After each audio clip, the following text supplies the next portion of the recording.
घूंघट वाला ससुराल पार्ट 2। अब तक आपने देखा कि घर की मालकिन यानी कि नीमा जी हमेशा घूंघट में रहती है, जिस कारण उनकी तीनों बहुओं को भी घूंघट में रहना पड़ता है, जिस कारण उनकी बहुएं उनसे बहुत ही ज़्यादा फ्रस्ट्रेट हो जाती है। अब आगे सुबह सुबह, बहुओं कहाँ हो, जल्दी आओ। कहिए माँ जी। हाँ माँ जी बोलिए। शगुन की होने वाली सास का फोन आया था। पंडित जी ने परसों का मुहूर्त बताया है शादी का। अब तो शादी की तैयारियां जोर शोर से होनी चाहिए। जी माँ जी। जी माँ जी की बच्ची, एक बात बताओ, शगुन को ढंग से सब कुछ सिखा तो दिया है ना, वरना ससुराल में मेरी नाक कटवा देगी। माँ जी एकदम अच्छे से सिखाया है, चाहिए तो डेमो दिखा दो। हाँ दिखा दो। तभी शगुन साड़ी में घूंघट लेके अपनी माँ के पास आती है और उन्हें चाय देती है, जिसके बाद घर के सारे काम घूंघट में ही करने लगती है। अरे वाह वाह वाह, तुम तीनों ने तो मेरी बेटी को एक्सपर्ट बना दिया। शगुन बेटा, अब बस कर, यहाँ तुझे काम करने की ज़रूरत नहीं है, ससुराल में जाके करना। हाँ बेटा। जी माँ।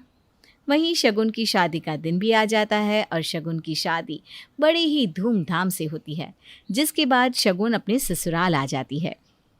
अगली सुबह शगुन सुबह 5 बजे ही उठ जाती है और चाय बनाने लगती है। इतनी सुबह सुबह कौन किचन में खटखट कर रहा है, कहीं बिल्ली तो नहीं घुस आई। तभी शगुन की सास रसोई में जाकर देखती है। अरे शगुन बेटा, तुम इतनी सुबह रसोई में क्या कर रही हो? मम्मी जी आपके लिए चाय बना रही थी। अरे बेटा, चाय 8 बजे के बाद दिया करो मुझे, इतनी सुबह कौन चाय पीता है, बदहजमी हो जाएगी, गैस बनती है चाय से। ओके मम्मी जी। और ये घूंघट क्यों लिया है? अभी नई हूँ ना इस घर में। हाँ ठीक है बहू, जाओ आराम करो अब। फिर शगुन अपने कमरे में चली जाती है। 8 बजे आराम से वो उठकर सभी को चाय नाश्ता देती है। क्यों भाग्यवान, तुम भी बहू की माँ के जैसे बन गई क्या? फूल सी बच्ची से घूंघट करवा रखा है, जालिम औरत। क्या पापा, सुबह सुबह माँ को ऐसे बोल रहे हो? भाभी ने तो अपने मन से घूंघट किया है, और भाभी तो सुबह 5 बजे उठकर ही रसोई में चली गई थी। फिर माँ ने उन्हें सोने को कहा और कहा कि 8 बजे आराम से उठो। क्यों बहू? बहू, ये तुम्हारा मायका नहीं ससुराल है, यहाँ के कायदे अलग है। जीना, समझा देना बहू को। फिर ससुर जी वहाँ से चले जाते हैं। मम्मी जी, मुझसे कोई गलती हो गई क्या? पापा जी ने जैसा बोला मैं तो डर ही गई। गलती नहीं, गुनाह किया है आपने भाभी। कैसा गुनाह? क्यों परेशान कर रही है अपनी भाभी को? देखो बहू, इस घर में तुम्हें घूंघट लेने की कोई ज़रूरत नहीं है। तुम यहाँ जैसे चाहे वैसे रह सकती हो, बिना किसी रेस्ट्रिक्शंस के। तुम्हें जीन्स पहनना है जीन्स पहनो, शॉर्ट्स पहनना है शॉर्ट्स पहनो, जैसे शीना मेरी बेटी वैसे तुम भी। जी माँ जी। शाम को मुंह दिखाइए, उसके बाद तुम ये घूंघट हटा सकती हो। ओके मम्मी जी। फिर शगुन कमरे में चली जाती है। तभी शगुन की माँ उसे कॉल करती है। कैसी है मेरी बच्ची? मैं बहुत अच्छी हूँ माँ, आप कैसी हैं? मैं भी ठीक हूँ बेटा। और बता, तेरे ससुराल में क्या चल रहा है, सब ठीक है ना? हाँ माँ, सब ठीक है। आप तो फालतू में ही मुझे इतनी ट्रेनिंग दे रही थी। यहाँ तो सब बहुत अच्छे हैं और मुझे किसी भी चीज़ का कोई प्रेशर नहीं देते।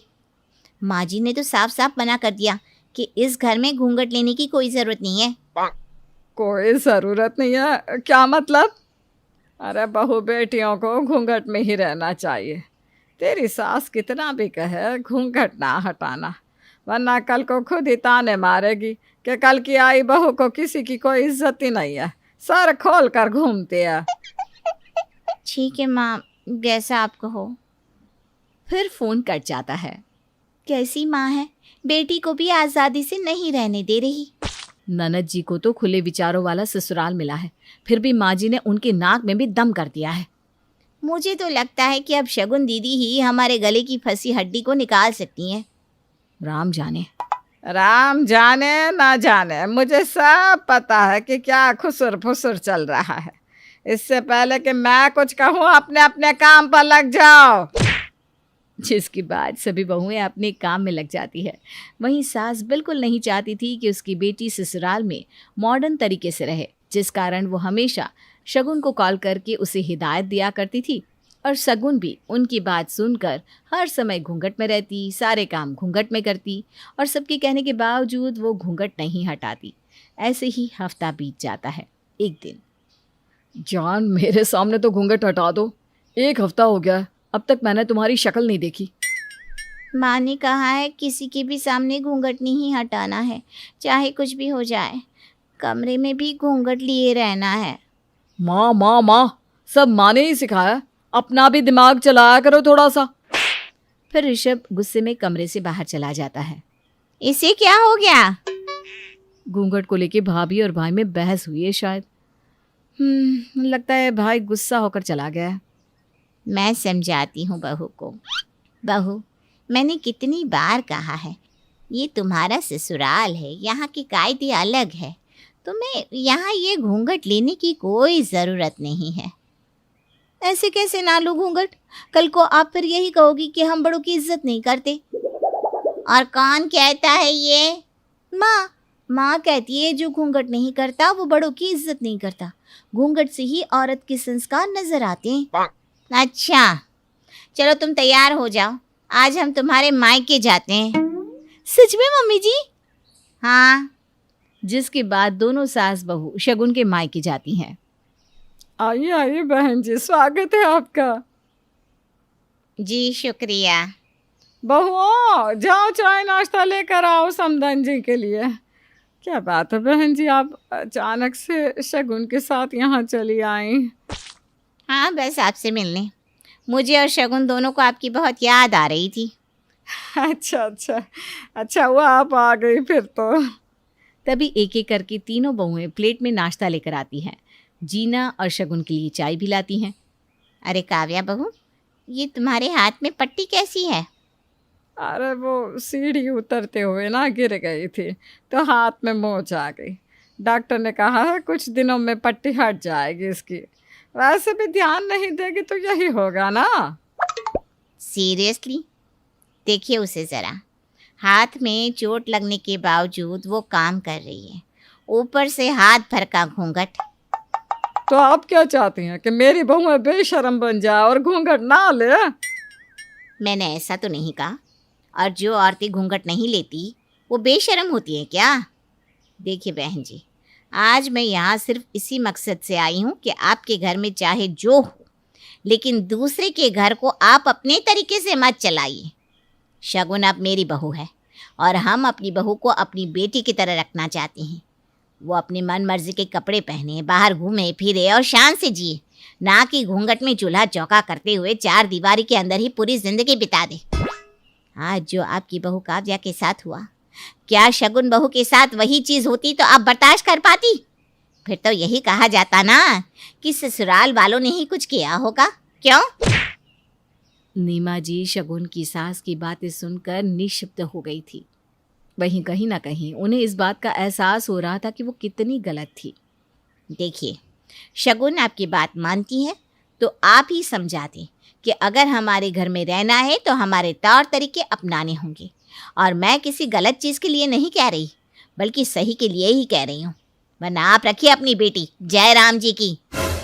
रुक जाइए, आप ऐसे नहीं जा सकती समधन जी, मुझे माफ़ कर दीजिए। मुझसे बहुत बड़ी गलती हो गई। मैं अंधी हो गई थी, मुझे दिखाई नहीं दे रहा था कि क्या सही है और क्या गलत। मैं तो बस वही करते आ रही थी जो मेरी सास ने किया, लेकिन अब और नहीं। अब ना ही मैं घूंघट लूँगी और ना ही मेरी बेटी और बहू। आपका बहुत बहुत शुक्रिया यहाँ आकर मुझे समझाने के लिए, वरना मैं हमेशा अपनी ही मन मर्जी चलाती रहती।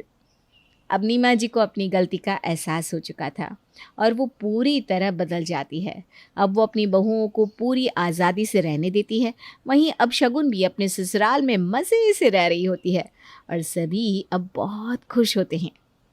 तो फाइनली अब हम ये कपड़े कमरे के बाहर भी पहन सकते हैं। सही कहा दीदी।